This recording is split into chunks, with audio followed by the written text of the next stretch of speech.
mes chers étudiants, la suite de la correction de notre examen. La partie 2, le raisonnement scientifique et communication écrite et graphique pour 12 points. Donc l'exercice 1 qui a pour barème 4 points. Le document 1 représente la relation entre l'alvéole pulmonaire et le sang. Donc, je dois lire bien les lancers des exercices et avoir toujours un crayon dans ma main et je souligne sur les mots-clés. Donc, le mot-clé, l'alvéole pulmonaire et le sang. C'est-à-dire qu'ils vont me poser des questions concernant la leçon de la respiration. Effectivement, les échanges gazeux respiratoires entre l'alvéole pulmonaire ou الدم يعني تبادلات الغازية ما بين السنخ الرئوي والدم. Donc essayons de voir quelles sont les questions qui ont posé. Donc je vais régler un petit peu la photo pour vous. Donc voilà. J'espère que l'image est bien claire. Donc voilà le document. Regardez avec moi. C'est un alvéole pulmonaire qui est entouré d'un capillaire sanguin. Ça montre le sang entrant, ça montre le sang sortant. Ils nous ont donné la pression osmotique à l'intérieur de l'alvéole et la pression osmotique à l'intérieur du capillaire sanguin. Donc, les questions. Comparez la pression de dioxygène O2 dans l'alvéole et dans le sang. OK? Que déduisez-vous? Qu'est-ce qu'on peut déduire? Troisième question. Déterminez sur le schéma par une flèche le sens de diffusion de O2. Ça, c'est facile. Petit 4, expliquez la cause de cette diffusion. Petit 5, quel est le devenir de l'oxygène? Donc, c'est très facile, mes chers étudiants, comme examen. On va comparer la pression atmosphérique de l'oxygène dans l'alvéole pulmonaire et dans le sang. Donc, qu'est-ce que vous voyez? La pression atmosphérique au niveau de l'alvéole, elle est égale à 13,5 pascal. Au niveau du sang, c'est égal à 5,3 pascal. Donc, automatiquement, ça va nous laisser dire que la pression atmosphérique de l'oxygène au niveau de l'alvéole pulmonaire, elle est supérieure à celle au niveau du sang. C'est clair. Ou bien, je peux dire, la pression atmosphérique de l'oxygène au niveau du sang, elle est plus faible par rapport à celle de l'alvéole pulmonaire. Donc, c'est-à-dire que la question 1, c'est très facile. Que déduisez-vous? Qu'est-ce qu'on peut déduire? Qu'est-ce qu'on peut déduire? Ici, on a une pression très élevée. Ici, on a une pression très faible. يعني على حسب مبدأ انتشار الغازات, le principe de diffusion des gaz, qu'est-ce qu'il dit? Que les gaz, ils diffusent de la zone où il y a la pression est très élevée vers la zone où la pression elle est faible. Donc, c'est ça ce qui va passer. On va assister à une diffusion de l'oxygène de l'alvéole pulmonaire vers le sang. OK? Et déterminer sur le schéma le flèche du sens de diffusion, ça sera comme ça.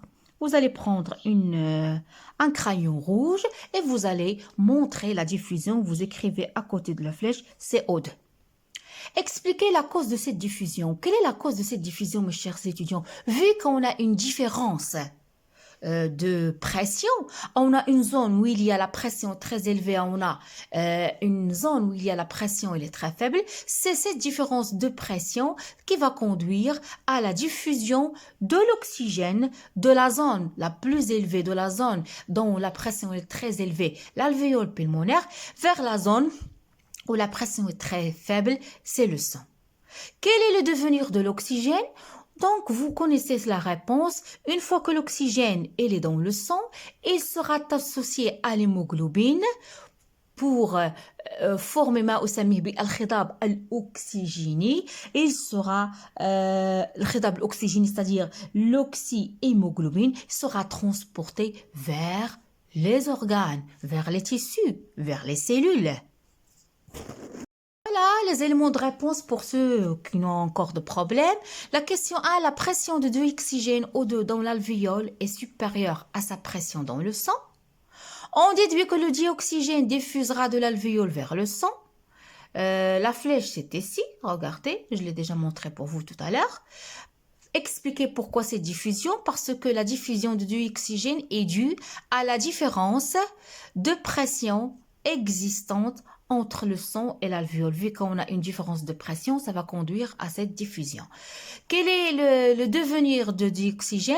Donc, le dioxygène sera transporté vers les tissus, soit lié à l'hémoglobine, sous forme d'oxyhémoglobine, ou bien هناك حالة أخرى يمكن أن يقول مذابا ou bien dissous dans le plasma. Donc, deux formes de transport de l'oxygène, soit liées à l'hémoglobine, soit sous forme d'oxyhémoglobine. Lié à l'hémoglobine sous forme d'oxyhémoglobine, pardon, ou bien sera transporté dissous dans le plasma. Sans oublier le rôle de plasma, il transporte les nutriments. Donc, on passe à la suite de l'examen. Voilà la suite de l'examen, mes chers étudiants. L'exercice 2, le schéma de document 2 représente une coupe longitudinale du cœur d'un enfant qui présente une maladie du système circulatoire. Quel est le problème de ce cœur? Quel est l'effet de ce problème sur le système circulatoire de l'enfant? À quelle étape de cycle cardiaque se trouve ce cœur? Justifiez votre réponse par deux caractéristiques de cette étape. Donc, vous devez connaître chaque étape du cycle cardiaque et ses caractéristiques. Quelle est l'étape suivante? Colorier. Donc, vous devez ramener avec vous vos couleurs, votre crayon de couleur, surtout le rouge et le bleu. Colorer en rouge la partie du cœur riche en dioxygène et en bleu, celle riche en dioxyde de carbone. Expliquer la cause de la couleur du sang dans la partie gauche du cœur. Donc, on reprend notre exercice, mes chers étudiants. Le problème de ce cœur, si vous voyez avec moi, c'est que il y a au niveau du myocarde du cœur, il y a un petit trou ici. C'est-à-dire, ce trou-là, ça va provoquer que le sang qui est riche en CO2, vu qu'il y a ce trou-là, ce sang-là, riche en CO2, sera expulsé vers les organes. Et de cette manière-là, ça va causer des problèmes au niveau de la santé de l'enfant. Donc, vous voyez, voilà les éléments de réponse. Donc, il y a un trou dans le myocarde séparant la partie droite, comme vous voyez, la partie droite et la partie gauche, il doit y avoir qui seront séparés. Mais là, il y a un petit trou dans le myocarde séparant la partie droite et la partie droite et la partie gauche du cœur. Donc, qu'est-ce qui va se passer? Le sang qui est riche en CO2 passera vers la partie gauche du cœur et il sera donc ce sang-là qui est riche en CO2, il va passer à cette partie-là, la partie gauche du cœur, et il sera expulsé vers les organes, ce qui provoquera un manque d'oxygène et ainsi des problèmes de santé chez l'enfant. De ce cycle cardiaque qu'on vous voyez, c'est le systole ventriculaire. Pour justifier la réponse, comme vous voyez, les valvules sigmoïdes, elles sont ouvertes. Voilà, elles sont ouvertes. Et les valvules, les ventricules, ils sont contractés. Donc, c'est ça la justification. Vous devez dire qu'il s'agit de la systole ventriculaire du fait que les valvules sigmoïdes ils sont ouverts et les ventricules sont contractés. Quelle est l'étape qui suit la systole ventriculaire? C'est la diastole. C'est la diastole. Ils nous ont demandé de colorer, ça vous le savez, ça, lorsque je pose ma main, c'est ma main droite, donc c'est le cœur gauche que je vais colorer en rouge, on a vu ça dans le cours. Et ici, lorsque je pose ma main gauche, il s'agit du cœur droit qui reçoit le sang riche en CO2, je vais le colorer en bleu. La sixième question, ils nous ont demandé d'expliquer la cause ici de la couleur rougeâtre du sang. Pourquoi le sang est d'une couleur rouge? Ça, c'est facile, mes chers étudiants. La cause de la couleur rouge du sang dans la partie gauche du cœur, elle est due au quoi? Elle est due au complexe d'oxyhémoglobine. C'est-à-dire que ici, au niveau du sang, l'oxygène, elle est associé à l'hémoglobine, formant un complexe oxyhémoglobine. C'est clair? Donc, retenez bien ce genre d'exercice. On passe à notre exercice, à l'exercice 3. Donc, voilà l'exercice 3. Donc, voilà le dernier exercice de raisonnement scientifique. Le tableau suivant montre les résultats d'une mesure de la concentration de certaines substances à 3 niveaux de l'appareil urinaire. Ce tableau, il montre les résultats de la mesure, d'une mesure de la concentration. On a mesuré quoi? Quelles sont les constituants? L'eau, le glucose, l'urée, protéines, des réactions. Au niveau de 3 parties de l'appareil urinaire, 3 niveaux de l'appareil urinaire, au niveau de l'artère rénale, au niveau de la zone corticale, au niveau du bassinet. C'est comme ça, mes chers étudiants, vous devez bien lire les énoncés de vos exercices et regarder très bien les tableaux. Comparez la concentration du glucose, donc ils nous ont demandé le glucose, dans les 3 niveaux de l'appareil urinaire.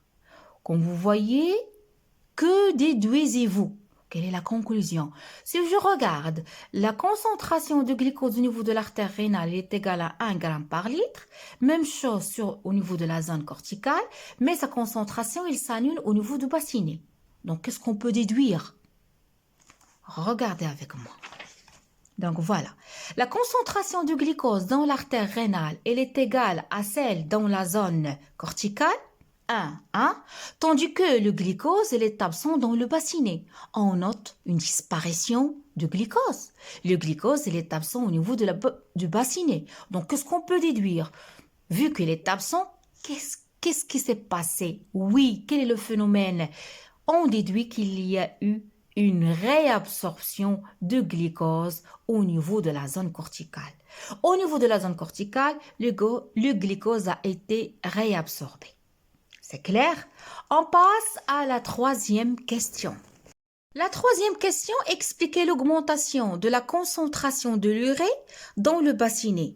Expliquez l'augmentation de la concentration de l'urée dans le bassinet. Pourquoi? Comme vous voyez, au niveau d'artère rénale, la concentration de l'urée est égale à 0,3. Au niveau de la zone corticale, elle est égale aussi à 0,3. Au niveau du bassinet, comme vous voyez, on a une augmentation de l'urée. Pourquoi? Quel est le phénomène? Comment peut-on expliquer qu'il y a eu une réabsorption de l'eau? Donc voilà la réponse. L'augmentation de la concentration de l'urée dans le bassinet est due à la réabsorption de l'eau. Au niveau du bassinet, on note une réabsorption de l'eau. La 4e et la dernière question de l'examen. Que déduisez-vous si l'analyse de l'urine d'une personne montre la présence de glucose? C'est-à-dire si on fait une analyse de l'urine, et on voit qu'il y a du glucose dans l'urine de cette personne. Donc, automatiquement, mes chers étudiants, cette personne est atteinte de diabète. Elle est diabétique. On déduit que cette personne, elle est malade. On déduit que cette personne, elle est diabétique. Donc, mon examen touche à sa fin.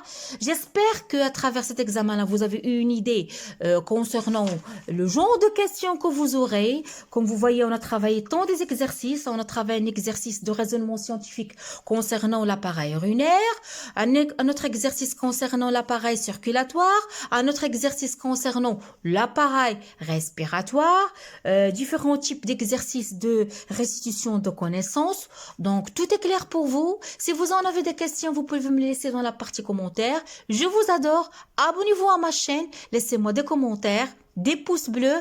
À la prochaine.